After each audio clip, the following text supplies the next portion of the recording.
We ready? Here we go. All right, so this is Parsha Behu Kotai.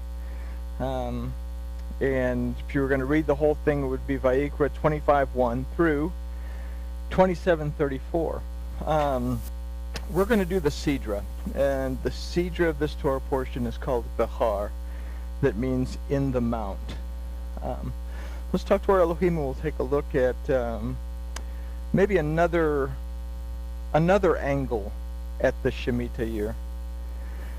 Father, thank you for this opportunity to study your word. We ask that you'll open our eyes, open our ears, and open our hearts so we can see, hear, and understand what your word says. And we thank you in the name of Yahusha. Amen. All right, so the Sidra of the Torah portion called Behar, in the mount. So a topical overview of this particular Sidra is that every 7 years the land is to rest. And we call this the Shemitah. Though what we're going to find is there's no word Shemitah in this Sidra. But Shemitah means to release. I'll put up here Shemitah and how some of these roots of this might influence what we see within the Shemitah. If we say that the Torah, we have to be able to apply this instruction other than saying, okay, well, I can't plant anything in my garden pots on the 7th year because most of us don't have land and most of us don't have crops. How do we apply this? So Shemitah as a word means release. But it comes from a root, Shevi'it, that means 7th, that comes from the root Shabbat, that means to promise or to pledge. And also within Shemitah, we have another root, which is Shema, to perceive, discern, and understand. So in Shemitah, this idea that we can develop is that something within this deals with our ability to understand what we promise and what we pledge in our relationship with our Elohim or in our relationship with one another. So, topically, again, we can see the benefit of allowing the soil to rest and rejuvenate every 7 years old, or every 7 years, so that it has a chance to be restored to its proper balance to yield good crops. Modern day problem today is that we have soil erosion because we're planting it to death. It's not resting. So we have to add chemicals to the soil to get stuff, and the result is that we basically starve to death because there's no nutrients. So another important aspect of the Shemitah was that it established the count for the Jubilee year. Okay, at the end of every 7th Shemitah, in other words, at the end of the 49th year, the beginning of the 50th year, would be a Jubilee, where debts would be forgiven, slaves would receive their freedom. Okay? So there's 3 periods of time that affect the Shemitah. The first, the time from the tabernacle through the period of the first temple through Solomon. Okay? The Shemitah cycle and the Jubilee was kept. The beginning, the second temple, the Shemitah was counted only to set the Jubilee cycle, but the land was not allowed to rest. The result of this was that the Assyrians invaded and captivity began. Okay? So after the return from exile, the Shemitah count was abandoned. All right, and of course recently we have now again the Shemitah, and they're counting and they do their thing. But for a period of time during the exile, there was no Shemitah, there was no count, nothing was established. So we're going to consider the relevance of the Shemitah in our personal lives and how it affects our release and our rejuvenation. Remember, Yahuwah took the ground and he formed the man and breathed into his nostrils, and that piece of dirt became a living being. So part of us is soil. So part of us has to be rejuvenated. How do we rejuvenate? What is our Shemitah? And that's what we're going to look at in this. It's never a good idea for us to wait 7 years before we take a break. Okay? So, we're going to look at this first verse of this Torah portion is different than the other introductions. It says, "And Yahuwah spoke to Moses in Mount Sinai, saying." So this introduction is different from the others that simply say, "And Yahuwah spoke to Moses, saying." This introduction we read that Yahuwah spoke to Moses in Mount Sinai. So here we have this word for mount, which is Behar. From the root har, it means hill. It means a summit, something that's up high. But if we look at it from the Proto-Sinaitic, we kind of get a different idea that we have the little guy with his hands up, and I've been drawing the head backwards, so it doesn't come out any better backwards than it does going forwards. Okay? So we have this idea of behold, and then the head, this idea of beholding authority. The word Sinai comes from the root sin that means thorns, thistles. So let's consider the events that have taken place up to this point. The children of Israel had been slaves in Egypt. They've been delivered by Yahuwah through the hand of Moses. They've escaped the destruction by Pharaoh by the parting of the Red Sea. They've seen bitter water made drinkable for them. They've received manna to eat as provided by Yahuwah their Elohim. They have received 10 directives. We call them the 10 Commandments, directly from Yahuwah their Elohim. They've declined to listen to Elohim. They've built and worshipped a golden calf. And they've been given a chance to make teshuvah. So, can we equate any of that to our lives? How many times do we allow ourselves to become slaves to something? How many times are we stuck in a self-destructive routine where we feel trapped and unable to move forward? How many times are we refreshed from the bitterness that we consume? How many times does our Elohim seem to provide the answers that we need? How many times does our Elohim give us instructions that we fail to heed? How many golden calves do we construct and worship daily in our lives? How many times do we make teshuvah? So, what authority do we behold? So here's our beginning of our looking at this Shemitah because, let's go on. I'm going to get ahead of myself so we won't. So we considered that Sinai meant thorny. So let's consider the words of Yahuwah to the Adam when they were sent out of Eden. And this is Bereshit 3:17 through 19. And to the Adam he said, "Because you have listened to the voice of your wife and have eaten from the tree of which I commanded you, saying, you shall not eat of it, cursed is the ground for your sake. In toil you shall eat of it all the days of your life. Thorns also and thistles shall it bring forth to you, and you shall eat the herb of the field. In the sweat of your face you shall eat bread till you return to the ground, for out of it you were taken, for dust you are, until dust you shall return." Okay, so the Adam has to work the ground, and he has to work the ground where there are thorns and thistles. What's interesting is in that verse, it says, "And Yahuwah spoke to Moses in Mount Sinai, saying," that the Torah was given at Sinai. The instruction of our Elohim was given at a place called the thorns. For us to be able to extract and follow that instruction, we have to become aware that it's always going to be surrounded by thorns.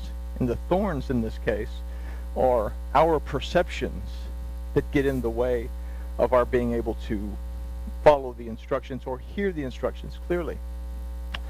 So when we look to the wrong authority in our lives, we too find ourselves battling amongst the thorns and thistles to find our nourishment, physical, spiritual, or psychological. We become separated from our Elohim. When we allow our land, our lives, to rest, we reestablish our connection to our Elohim, and again become dependent on his provision. It is here that we have to ask ourselves, am I the first temple where I'm seeking deliverance from my debt and bondage? Am I the second temple where I just go through the motions, but I'm still moving towards further exile? Or am I in exile where the Shemitah is no longer relevant to me? So we'll hold those questions and we'll look at them again.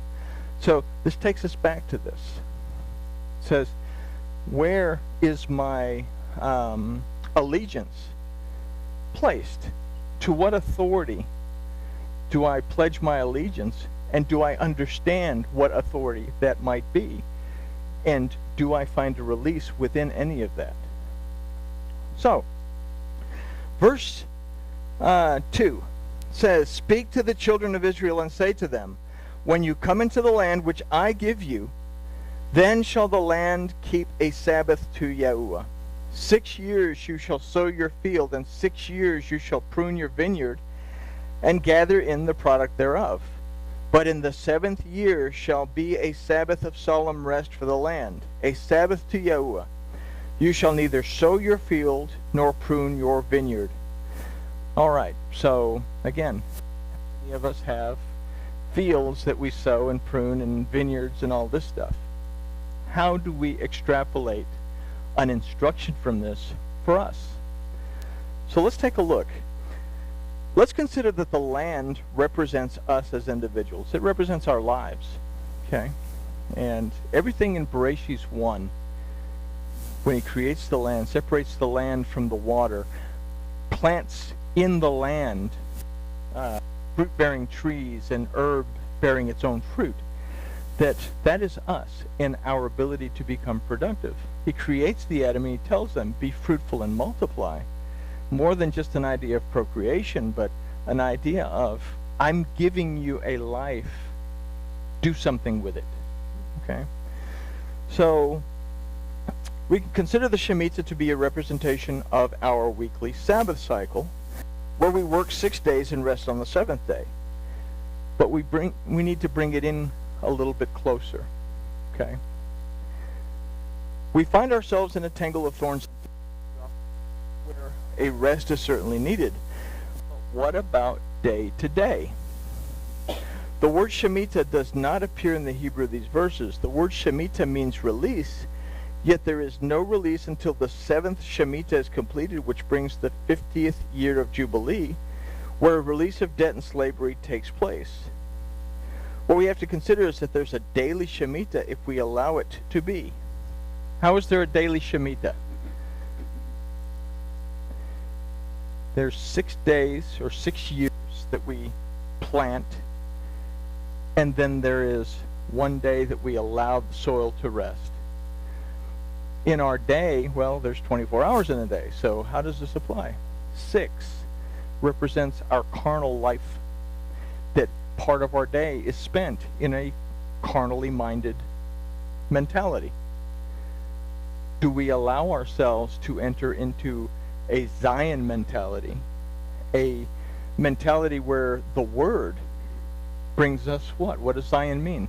Weapon, nourishment, and rest. So do we allow ourselves to tuck away the flesh and blood, get it of our daily routine so that we can take time for a release, where we spend time in prayer with our Elohim to receive that nourishment, that encouragement, that release that we need, so that we can receive the Jubilee benefit of letting go of our debts, letting go of the slaveries that have kept us in bondage throughout the day. So we can bring that from a 7-day Shabbat cycle, or bring it from a 7-year Shemitah cycle to a 7-day Shabbat cycle, to a 24-hour flesh and blood versus my time with my Elohim cycle. Okay, so there's a daily Shemitah if we allow it to be. But before we look deeper, let's look at the balance of the Sidra. It says, that which grows of itself of your harvest you shall not reap, and the grapes of your undressed vine you shall not gather. It shall be a year of solemn rest for your land. And the Sabbath produce of the land shall be for you for food. For you and for your servant and for your maid and for your hired servant and for the settler by your side that sojourns with you. Okay? So, what it's saying is, you're not going to harvest this. You're going to let it sit there. Go get what you need. But don't make a big harvest, because you want this stuff to die and rot and sink back into the ground, replenish the ground. Get what you need. So, Yahusha said, consider the lilies of the field. They don't struggle, they don't do anything, but they have what they need. So, our relationship with our Elohim starts to flourish there.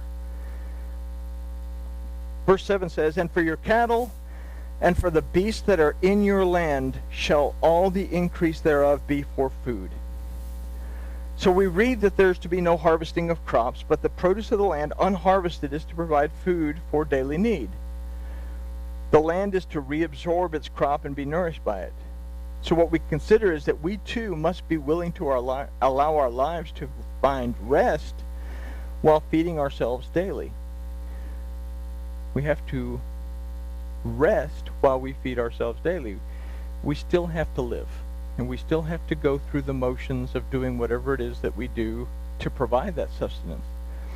But we have available to us the provision of Elohim to feed us if we will simply stop and allow for this period of release to understand whose authority we live by.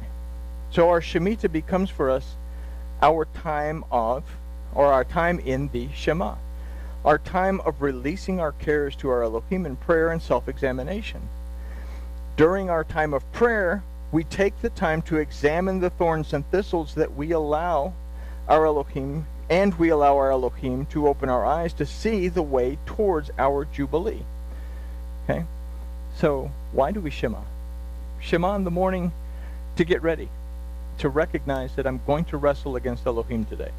No getting around it, I'm going to. But to remind myself that Elohim can prevail if I will perceive, discern, and understand when I start to stray off course. Shema in the evening to kind of take note of where I went south and to be aware of it the next day. But Yahusha is our Jubilee. Okay, Yahusha was the word of Elohim, but he was also the deliverance and the restoration that came from Yahuwah in order to reconnect us with our Elohim and basically free us from this carnal cycle if we choose to. So in his death, our fields, our lives were given rest if we allow them to have it. He opened the door to a relationship with Yahuwah our Elohim that would allow us to find rest in him daily if we choose to allow our land to rest and enter into his rest in our time of prayer. Our release comes when we let go of our perceived need to harvest our land and trust Yahuwah to nourish our land and provide for us those things that feed us. Okay. My perceived need to harvest my land. I have responsibilities. Now, that doesn't say I have to just let my responsibilities go because God's going to provide it all. I keep my responsibilities. But as opposed to thinking I have to do more, I'm grateful for every step of the way, and I give credit to where credit is due. Okay? We must seriously consider verse 7. And for your cattle and for the beasts that are in your land shall all the increase thereof be for food. So we have cattle and the beasts of the fields. These are types for spiritual poverty. They represent the idea of spiritual poverty. We all have beasts and cattle in our fields because we all struggle with spiritual poverty probably more than one time a day. Okay? It's in this that we can be nourished back to a healthy state of being if we will release our need for control to the authority of Yahuwah. This is what it is to listen to Yahuwah our Elohim in Mount Sinai. Okay? I'm in charge of what I do. I have to be in charge of what I do. I have to make choices and decisions, and very difficult choices and decisions. We all do. But do I run headstrong into making the choices and decisions, going straight to guns and go in blaring? Or do I stop and take a moment to reflect and have a conversation with my Elohim? The only reason that I wouldn't do this is the car in front of me slams on the brakes and I have to slam on the brakes right away. There's no time to have a conversation with the boss. But if I have to make a decision that is an hour away, why not take 5 minutes to pray about it? And oddly enough, you get this little voice in your head that says, have you considered this? You say, no, I didn't consider that. But that's a lot better option than what I was thinking about doing. So, whose authority do you consider? So, types for spiritual poverty. We can listen to Yahuwah Elohim in Mount Sinai if we choose to do so. So let's recall the questions from the beginning of the study, and then we can look at ourselves to see what period of time we're residing in. How many times do we allow ourselves to become slaves to something? How many times are we stuck in a self-destructive routine where we feel trapped and unable to move forward? How many times are we refreshed from the bitterness that we consume? How many times does our Elohim seem to provide the answers that we need? How many times does our Elohim give us the instructions that we fail to heed? How many golden calves do we construct and worship in our daily lives? How many times do we make teshuvah? What authority do we behold? So we go back to the first question asked in the Torah, where are you? And here are some ideas to look at where we are. Some options to choose from. Are you in the time of the tabernacle and through the period of the first temple where the Shemitah cycle and the Jubilee was kept? Are you in the beginning of the second temple when the Shemitah was counted only to set the Jubilee cycle, but the land was not allowed to rest? Do you just go through the motions? Or are you in the time after the return from exile when the Shemitah count was abandoned? These are 3 stages of a relationship with our Elohim. Which one of these stages are you in? Because you are the temple. Okay? And you are also the Levite, the Kohanim, that serves in that temple. So we say Yahushua is our Jubilee. He made it possible for us to be reunited to Yahuwah, our Elohim, and He made it possible for us to again find rest for our land, our lives, in an intimate relationship with Yahuwah, our Elohim. So are you willing to allow your land to rest so that it can be restored and yield a better crop, beholding the authority of your Elohim? Or are you desiring to ignore the need to let your land rest and continue struggling against the thorns and the thistles of exile, led by the authority of your golden calves? And I think those were corny enough questions, so we'll stick with those. And so it's another way of looking at the Shemitah. The Torah is there for a purpose. Can we look beneath the topical, the exterior of it, to draw that instruction out, and how we can actually use this instruction to lead us in our everyday life, to bring us release from everything that bombards us every day? So I guess with that, we'll just say grooviness has been achieved.